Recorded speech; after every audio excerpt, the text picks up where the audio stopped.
following presentation is for educational purposes only. All of the symbols, trading ideas, and live trading are for demonstrational purposes and are not recommendations or trading advice. Past performance may not be indicative of future results. All of the information and opinions expressed by third-party guests are their own and are not necessarily those of NinjaTrader LLC. Trading futures involve substantial risk and may not be suitable for everyone, and trading futures can result in losses greater than the initial required margin. Traders should only trade futures with risk capital. Risk capital is money that you can afford to lose without jeopardizing your financial security or current lifestyle. You can find additional disclosure information on the NinjaTrader website.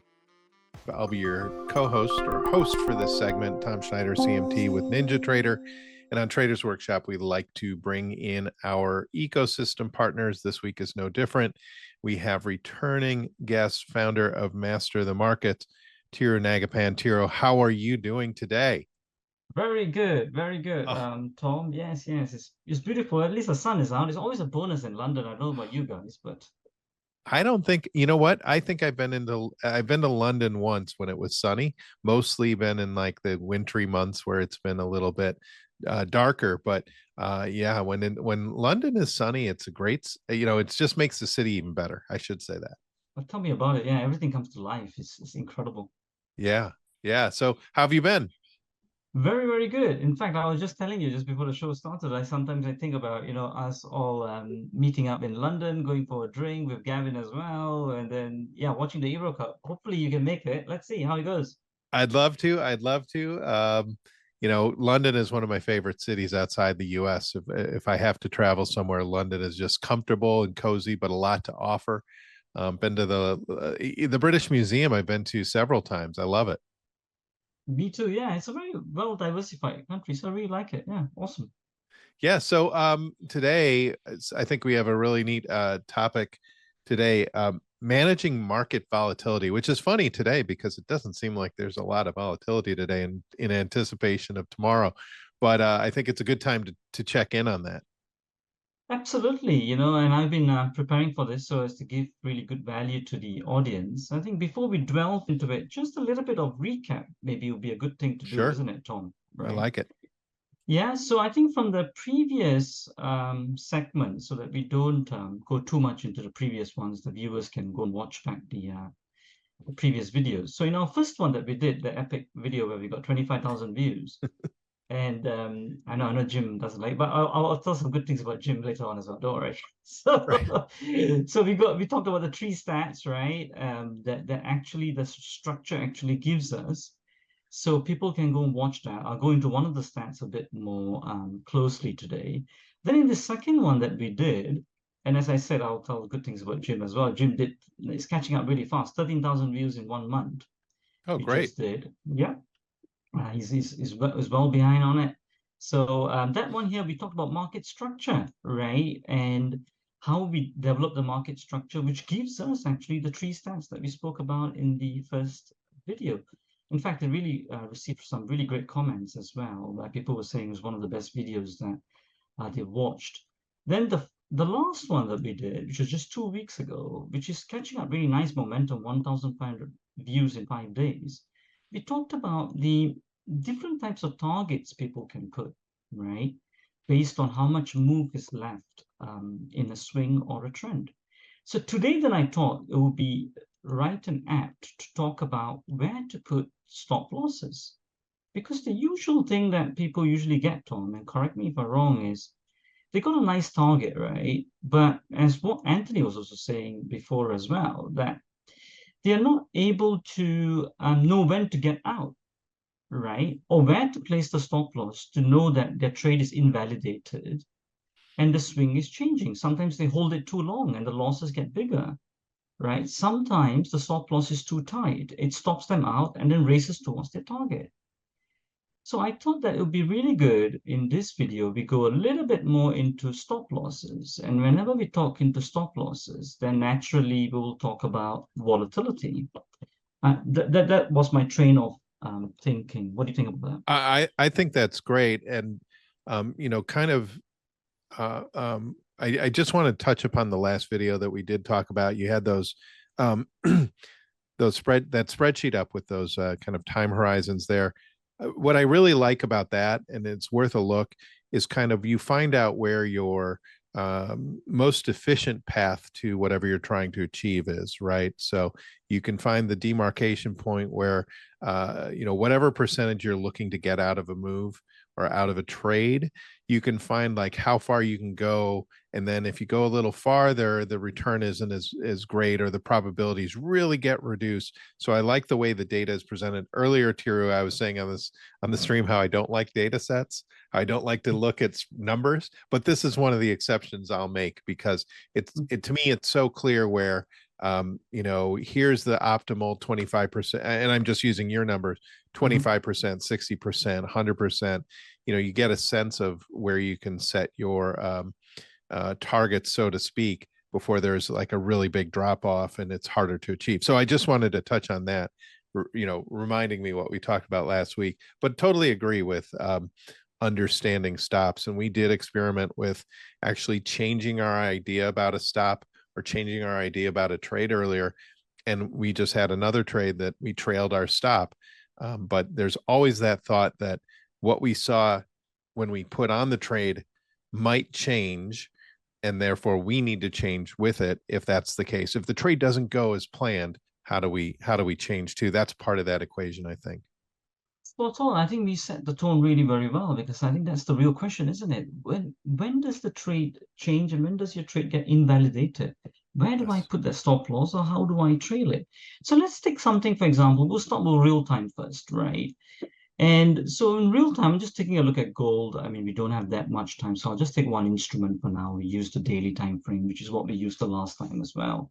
Sure. Imagine this for now, right? So according to our market structure, it is saying it's a downtrend, right? Because we got the swing highs and swing lows quantified, which we have talked about in the previous videos. I don't want to go too much into that.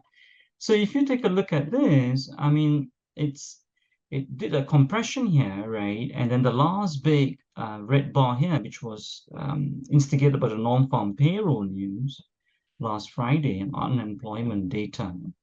Then it took out that low, and then it turned into a downtrend, right?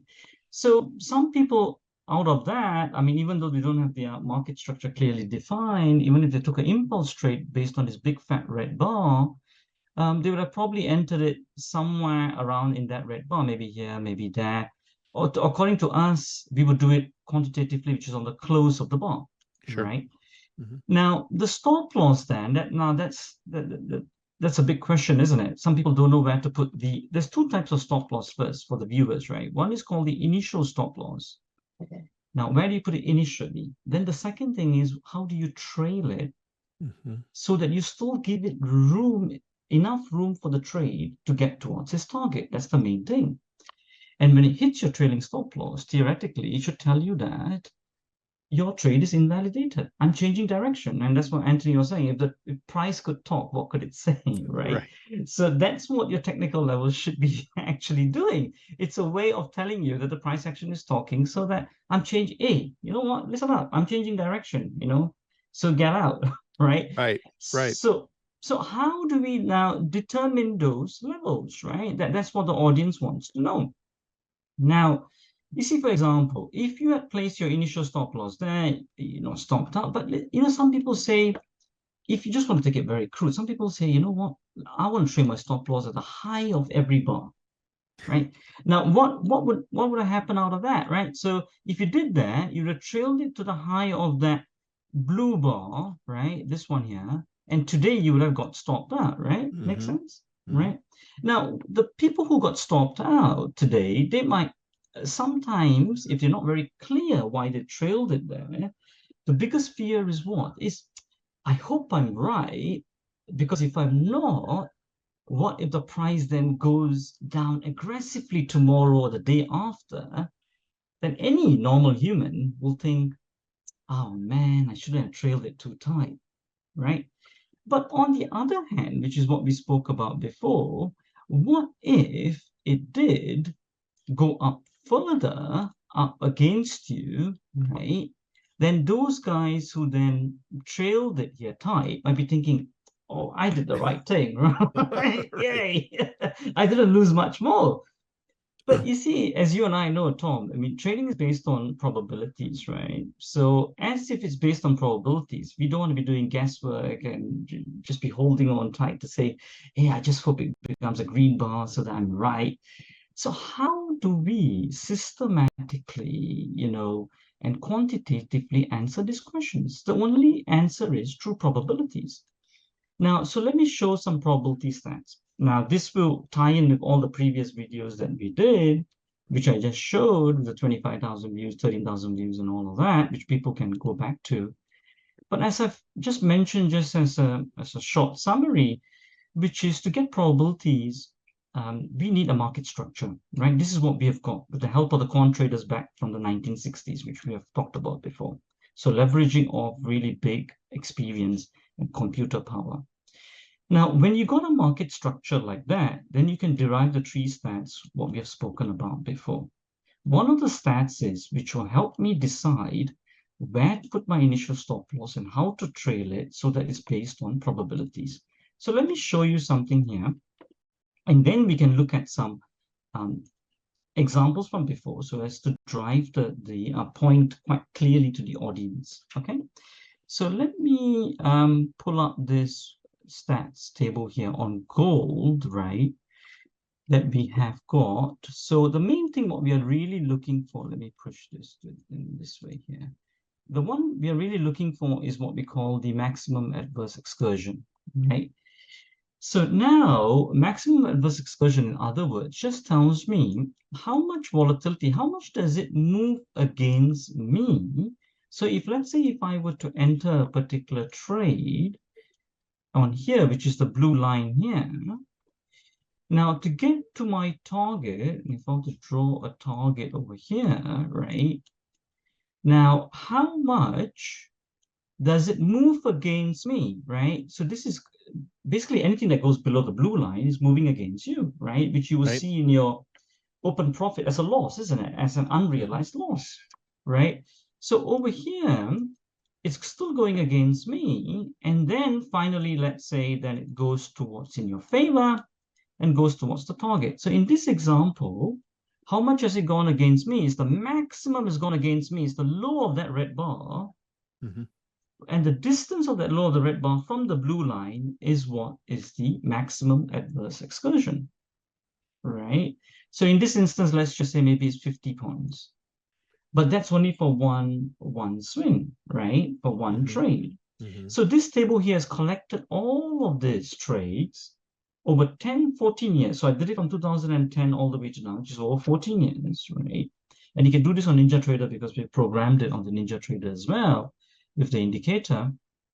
And this tells me that this is on the daily time frame, and we can do this on any time frame altogether as well. But just taking a look at daily, we can see that there are 387, trades that we are looking at, 387 swings or dots, if you want to look at it that way. And I can see usually what we have seen in the testing is that take the 98% number. So that's a good one over there.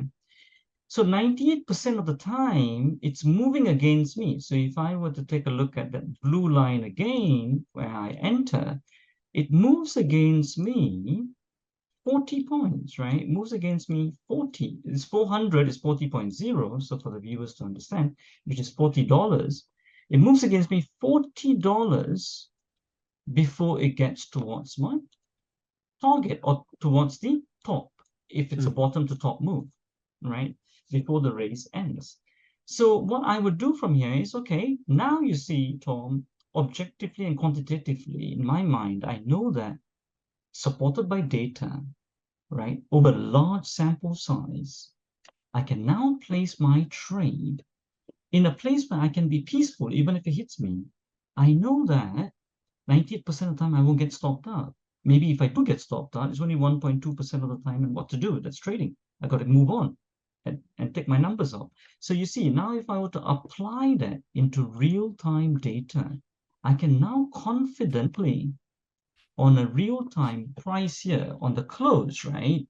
Which is, if I bring up the data window, if I want to, that's my quantitative nature coming in to be exact, which we don't really need to be, but doesn't matter. Right. So 23.25 is the close, right? So 23.25 plus $40, that is about 23.65. So I would place my stop loss at 23.65, right? Which is about here, right? And I know to myself that 98% of the time I won't get stopped out. Now, the only question that sometimes I get from viewers or from clients is that, Thiru, but okay, the stats is good, we like it, but how do I know it's going to reproduce? Now, the answer to that question is twofold. One is, okay, you got a large data sample size, has a high probability it will reproduce. And the other reason that can give you confidence, you monitor in real time. The more and more you place trades, you're not going to get hit by the initial stop loss, you will start to build your confidence on that data, which is what has happened to us over all these years. So that's on the initial stop loss. I mean, is that more or less making sense? Yeah. So basically, what those numbers are doing is saying, okay, if you give yourself a stop loss of this many ticks, or in this case, 400 ticks, or 40 points, then 98% of the trades you take, or I'm sorry, 90% of the trades taken, if we had looked back 14 years, would not have been stopped out. That would have been enough breathing room for your trade to stay alive and acquire the target, right? And so, as those numbers get bigger, you're going to see slight increments. The 98 becomes 99.1 or 99.2. Eventually you'll get 99.9% or even 100%, but that's ridiculous because you would never trade that way. And so if you wanted to, the trade-off becomes the probability of getting hit for you sacrifice or you gain, points in your stop, so you don't get dinged as much if your stop is hit, but you trade off the probability, or you lose the probability that it won't get hit, right? That's the trade-off. Spot on. You know what? I mean, the one of the best things I like about in this interview, and I do it with you, Tom, you're one of my best students. You just get it straight away. Right. Well, I So like numbers. yeah. and it makes sense. Here's the thing. This is the initial stop loss, right? That's what you mentioned. And I think what's really key is the trailing stop as well. Correct. And I have my thoughts about what you use as an example. So maybe we'll switch to the trailing stop loss. Good point. I was about to come to that. We can discuss that, because I think that's, just as important. Once you've got that initial stop loss in, you're kind of protected, right? You've got your protection. Right. But so let me do on the trailing. Yes. Right. So because I'm just thinking about time as well, I just want to give the best value to the viewers over here, right? Of course. We've got about 6-7 minutes left.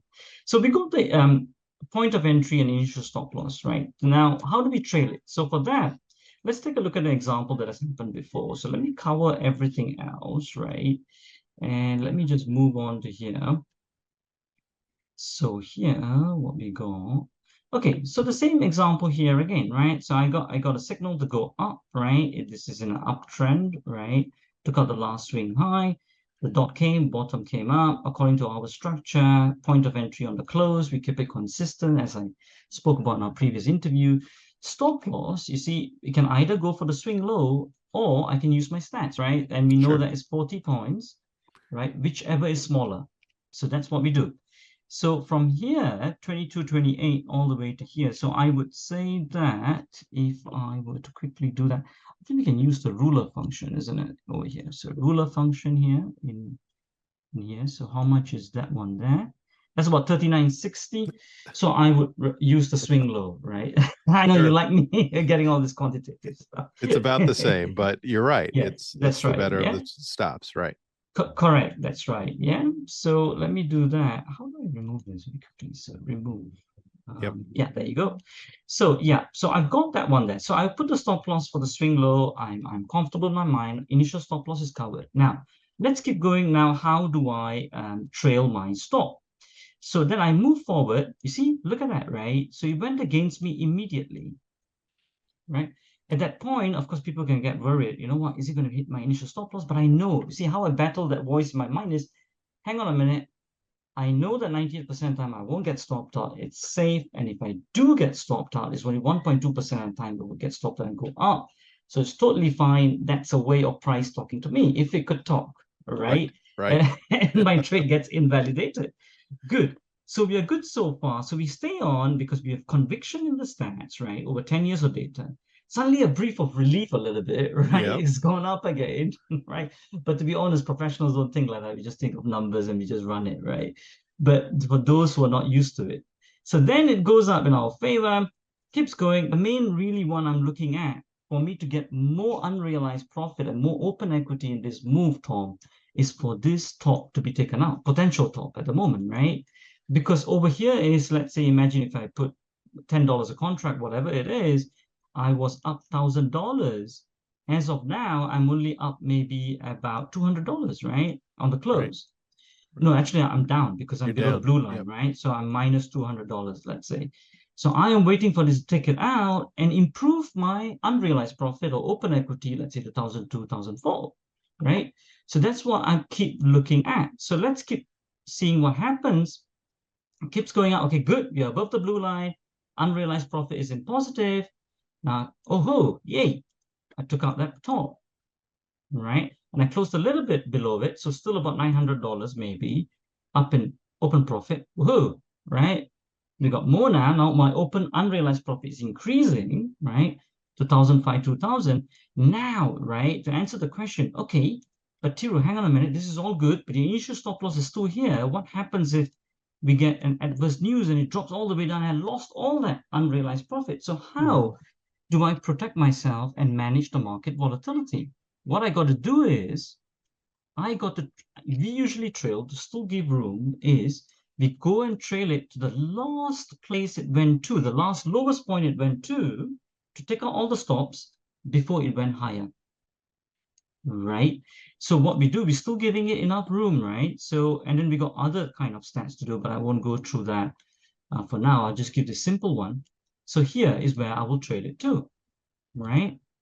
So now, then I keep waiting for it. It keeps going up. Unrealized profit keeps going. At that point, if you set a target, you would have been out based on our open equity. It keeps going up.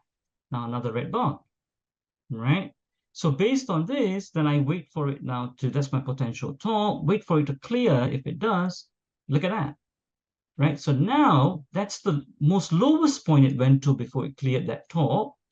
Now let me trail it there. Good, bingo. Now we have locked in our profits, right? Open unrealized profits still going up. So this is how actually, Tom, that we would actually look at managing market volatility.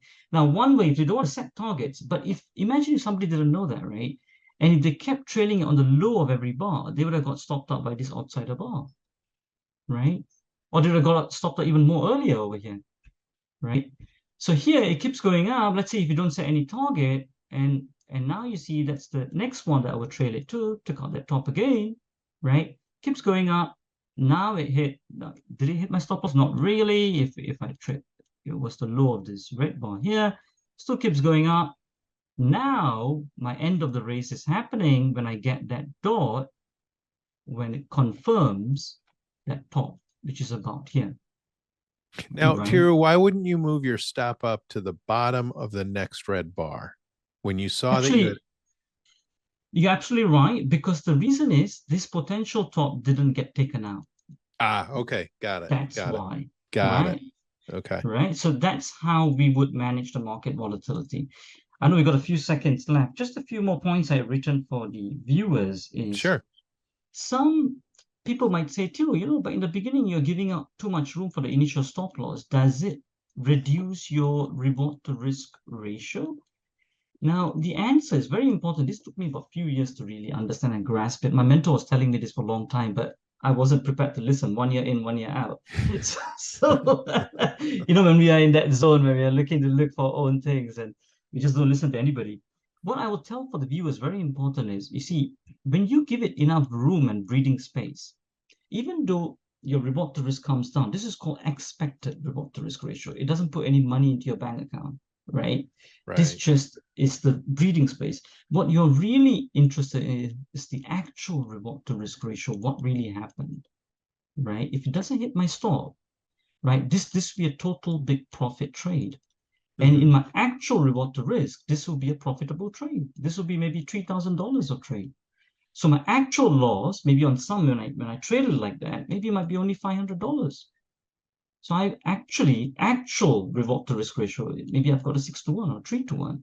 This is Right. what people need to focus on. So your expected might start as 1-to-1, but actually, because of that, you give it enough room, they all end up more profitable, less losers, average loss comes down, you might end up with a 2-to-1 or 3-to-1 actual reward to risk ratio strategy. That's one of the points I wanted to give. And the last thing is that when you give more room for volatility, as we just showed it live over here, when you wait for that potential thought to be cleared, you see, rather than trailing it for the low of every bar, you can ride more unrealized profit and more open equity. So These are the three main points. it's almost like a combination of trailing. When you're trailing the stop, you're also still thinking about giving it room to breathe, like you would an initial stop loss, but it's not quite the same thing. It's also being trailed up, so you're moving with the move, but you're allowing it to breathe as well. Spot on, Tom. Absolutely. I think you summarized it well. I think finally what I want to say is, but you can't do all of this with a quantitative structure or with confidence. In your way of saying that that's if price could talk, that's where I would have gone out. You can't do all of that without the first step of having a market structure. And to get a market structure is what we spoke in our previous videos, which is quantify your tops and bottoms, right? Yep. Without that, because this entire thing, how I trail the stop loss, is based on potential tops becoming confirmed tops or not. Right. Right? That's the whole logic. And that's why, the quant traders were very smart in doing such framework that can go a long way and makes absolute logic and sense. And that's why we are the main exception for you when it comes to stats, right? Because it's so logical when we look at stats in this way. Right. No, Thiru, this is excellent. As always, thanks for coming on. I could, have a million more questions, but this really has kind of changed my way of looking at stops. So I'm going to try to practice that in my example trading going forward. But where can people reach you, Thiru? Yeah, the best place I would say for people to really understand this framework and methodology, what we have done and use in any of their strategies is go to 7 steps to ctp.com, right? Which I've talked about before as well. And also when they put their name, email, and number if they want to, then they can get all the 7 videos which we talked about, and we take them step by step in a methodological manner. And also on the next one, what I will also do, Tom, is that that we got in 2 weeks. Now that we looked at entries, targets, and managing market volatility with the stop losses as well, we'll look at a simple strategy where we can put all this together as well. Awesome. I can't wait. And I encourage everybody to go to the website, 7steps to ctp.com, and sign up and see those videos. And I'm sure you'll spend a lot of time, learning from Thiru and what he has to offer. But again, Thiru, thanks. It's great to see you. Such a pleasure to serve. Thank you, Tom.